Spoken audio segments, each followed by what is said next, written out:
பச்சை இலைகள் பார்ப்பதற்கு அழகாக இருந்தாலும் பருவம் வந்துவிட்டால் அவையும் நிறம் மாறும் தன்மையுடையவை.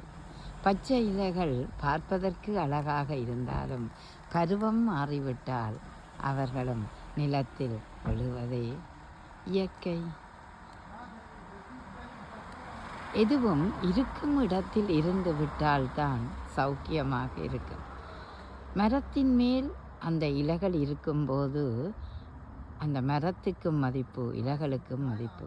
ஆனால் இலைகள் கீழே விழுந்து விட்டால் அங்கு மதிப்பு குறைவாகவே இருக்கும்.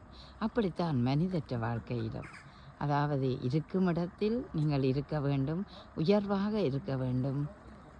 அப்போதுதான் உறவுகள் கூட உங்களை மதிப்பர். எனவே முன்னேற்றகரமாகவும் இருக்கும் வாழ்க்கையை தக்க வச்சு கொள்ளுங்கள். அதுதான் எப்போதும் சிறப்பு.